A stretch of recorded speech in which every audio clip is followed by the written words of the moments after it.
Hello everyone, the problem that we're looking at today is the USACO 2025 February contest Silver problem 3 of transforming pairs. So I'm pretty sure if you're watching this video, you probably already took the contest. If you haven't, you can pause the video right now and read through the problem yourself.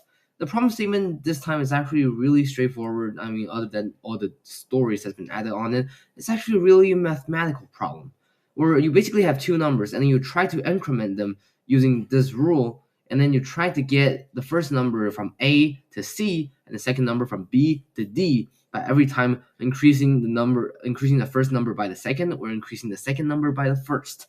And you can do these operations any number of times. Well, in the end, you output whether it's possible to achieve this, and if it is, the minimum number of steps needed to achieve this. Now you can pause the video once again and think about how to solve this yourself. I would say for a silver of 2025, it is, if not really easy, not difficult at all. Okay, so what do we first notice for this problem? You could be like me where you're stuck on this problem for 45 minutes straight during the contest with absolutely nothing, and that will be fine because, well, at least for me, I had 2 hours left for this problem because of the extreme easiness of the first two. So the first thing that I noticed for this problem is that my breakthrough point, obviously after an hour and 45 minutes wasted, was realizing that we must have made the smaller of the two before the bigger one, which seems obvious, but it's actually, obvious. But that's actually more than we know. That's more than you think it says. Because if we always make the smaller one before the bigger one, let's actually think about this process. So for convenience, let's call the first hay bale H1 and the second hay bale H2. Notice that we must have made a smaller one before the bigger one, and say C is smaller. Let's just consider that example first. C is smaller. Then realize that in order to make H1 into C, H2 must have been something smaller than C at first, right? Because that's the only way we could have possibly made H1 into C. And realizing that since H1 is something smaller than C, it must also be something that can make D along with C. So what is the only value that's smaller than C and can also make D along with C? That only value is D mod C, right? Because then we can just use 1 of D mod C plus a few C's, specifically D divided by C, number of C's, along with that 1 D mod C, and then we get D, which is what we need for H2. So initially, H2 must have had D mod C hay bales in it. And knowing this is turned into a subproblem of the one above, actually. And we can repeat the same recursive process until we find whether it is possible and the number of steps.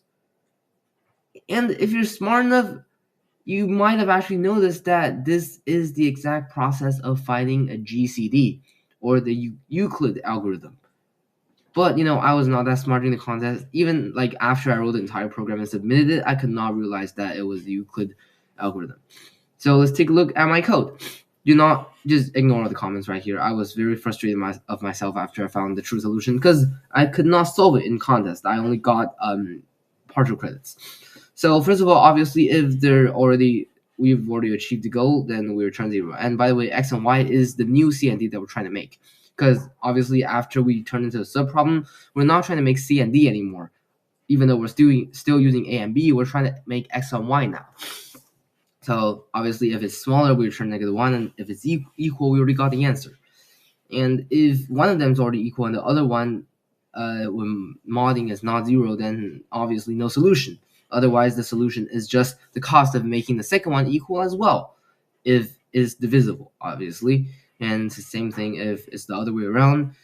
And then we just do the Euclid algorithm, very basic. I bet you all can understand this. Nx and ny are the new x and y's after this operation, and OP is the number of operations we did on this term, because we need to find the number of operations needed to make A into D. So we had to add up all the OP. So then we had to first find the number of operations needed to achieve Nx and ny, and then we do that plus the result from Nx and ny plus the operations we did on this term. However, if the subproblem is impossible, then we return impossible. And the main function is super, super simple, and that is it.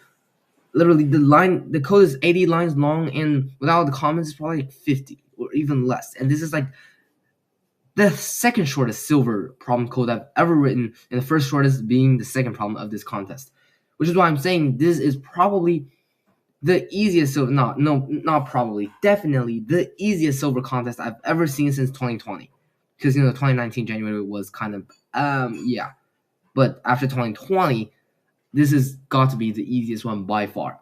And I don't know why the cutoff is 700. Like, I've seen 800 cutoff contests that are much more difficult than this, let alone all the 750 cutoff contests, such as the February of last year, which a lot of people said approached platinum difficulty, and I would agree. Okay, that's an exaggeration, but at least gold difficulty from last February. So that is how we solve this problem. 2025 February contest silver problem 3 of transforming pairs.